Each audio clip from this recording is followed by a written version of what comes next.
என்னடா பண்ணி வச்சிருக்கீங்க? ரோமியோ ஜூலியட், லைலா மஜ்னு போன்ற காவிய காதலை தானே பார்த்துருப்பீங்க. பேர்னிக்கிக்குள்ளே இருக்கிற பைத்தியக்கார காதலை பார்த்துருக்கீங்களா?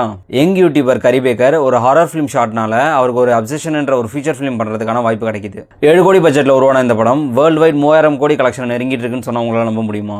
இந்த படத்தோட ரன் டைம் பார்த்தீங்கன்னா 1 hour and 50 minutes. Hey guys, welcome to cinematics. இந்த மாதிரி மூவி ரிவ்யூஸ்க்கு நம்ம சேனலை சப்ஸ்கிரைப் பண்ணிட்டு தென் பிடிச்சிருந்த ஒரு லைக் போட்டு விட்டுருங்க. இந்த படத்தோட ஸ்டோரி சினாப்சிஸ் என்னன்னா, ஹீரோயின் அண்ட் அவங்க ஃப்ரெண்ட்ஸ் எல்லாருமே ஒரு மியூசிக் இன்ஸ்ட்ருமெண்ட் கடையில் ஒர்க் பண்ணிட்டு இருக்காங்க. ஹீரோயினுக்கு மேலே லவ் இருந்தும் அதை சொல்றதுக்கான ரைட் மூமெண்ட்காக வெயிட் பண்ணிட்டு இருப்பாரு. இந்த டைம்ல தான் ஒரு கிஃப்ட்டை கொடுத்து ப்ரப்போஸ் பண்ணலாம்னு ஒரு கிஃப்ட் கடைக்கு போறாரு. அங்க ஒன் விஷ் வில்லோன்ற ஒரு வித்தியாசமான ஸ்டிக்கை ஒன்று பார்க்குறாரு. அதாவது நம்ம என்ன நினைச்சு அந்த ஸ்டிக்கை உடைச்சாலும் அந்த விஷயம் அப்படியே நிறைவேறும். இந்த ஸ்டிக்கை பற்றி தெரியாத ஹீரோ அந்த பொண்ணு இந்த உலகத்தில் எல்லாரையும் விட தன்னை தான் அதிகமாக லவ் பண்ணணும்னு சொல்லி அந்த ஸ்டிக்கை உடைச்சிடுறாரு. இதோட விளைவா ஹீரோயினும் ஒரு பைத்தியக்கார காதலை ஹீரோ மேலே காட்ட இந்த லவ் ஸ்டோரி எந்த எக்ஸ்ட்ரீம் வரையும் போகுது அப்படின்றது தாங்க இந்த அப்சஷன். தரமான ரைட்டிங் தான் சொல்லணும். ஒரு லவ் ஸ்டோரியை இந்த அளவுக்கு ஹாரராக யாருமே எக்ஸ்பீரியன்ஸ் பண்ணியிருக்க மாட்டோம். அந்த அளவுக்கு புரூட்டலாகவும் ஜம்ப் கேட்ச் மூவ்மெண்ட்ஸ் நிறையாவும் வச்சு நம்மள ஒரு பயத்திலே உட்கார வச்சிருப்பாங்க. Simple, neat and straight narrative படத்தோட பெரிய ப்ளஸ் பாயிண்ட். அடுத்த நிமிஷம் என்ன நடக்கும்னே தெரியாத திடீரும் ஸ்க்ரீன் பிளே நம்மளை சீட் எஜ்ஜில் கட்டி போடும். நிக்கியோட கேரக்டர் ஆர்க் அண்ட் அடுத்து என்ன பண்ண போறோம்னு அவங்களுக்கே தெரியாத ஸ்கேரி மூவ்மெண்ட்னு இப்படி படத்தை சூப்பராகவே கொண்டு போயிருந்தாங்க. லவ்ன்ற பேரில் நிக்கி பேரை பயமுறுத்துற சீன்லாம் செம்மையாவே எழுதியிருக்காங்க. பைத்தியம் ஏன்டி இப்படிலாம் பண்ணிட்டு இருக்கேன்னு ஆடியன்ஸே டென்ஷன் ஆகிற அளவுக்கு நிக்கியோட அப்சஸ்டு லவ் சீன்ஸ்லாம் எடுத்து வச்சிருக்காங்க. அண்ட் அப்படியே கொஞ்சம் கொஞ்சமாக நிக்கியோட அப்சஷன் சீன்ஸ்லாம் பயங்கரமாகவே எலிவேட் பண்ணி கொண்டு போயிருந்தாங்க. கிளைமேக்ஸ் சீக்வன்ஸ்லாம் செம்ம பரபரப்பாக ஒரு சீட்டேஜ் எக்ஸ்பீரியன்ஸை கொடுக்கும்ன்றதுல எந்த டவுட்டும் இல்லை. ஸ்கிரிப்ட் லெவல் ரைட்டிங்கும் தாண்டி ஆக்டர்ஸோட பெர்ஃபார்மன்ஸ் தான் படத்தை எவ்வளோ ஸ்ட்ராங்காக ஹோல்ட் பண்ண வைக்குது.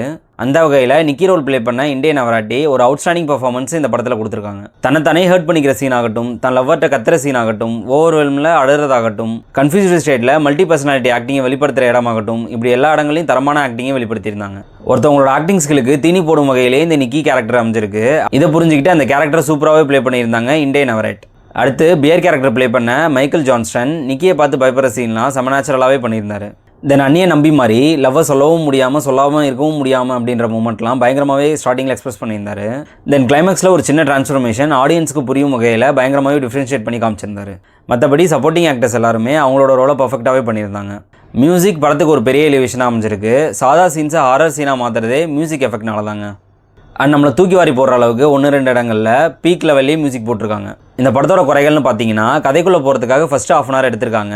அந்த இடத்துல கொஞ்சம் ஸ்லோனஸ் ஃபீல் பண்ண முடியுது. அண்ட் நடுவில் சில இடங்களில் லென்த்தி டைலாக் சீன்ஸ் வச்சுருக்காங்க. அந்த இடங்கள்லாம் டிப்னஸ் நல்லாவே ஃபீல் பண்ண முடியுது. அப்புறம் இந்த பிரச்சனைக்கெல்லாம் காரணமான ஒன் விஷ் வில்லோவை பற்றி இவங்க பெருசாக எந்த ஒரு டீட்டெயிலிங்குமே கொடுக்கல. மேபி டேரக்டரோட அடுத்த படமும் இதே யூனிவர்ஸை சேர்ந்தது தான்றதால அதில் இதை பற்றி சொல்கிறாங்களான்னு வெயிட் பண்ணி பார்ப்போம். படத்தோட பாசிட்டிவ்ஸ்னு பார்த்தீங்கன்னா, unique story, terrific jump cut moments, unexpected brutal scenes and elevating music.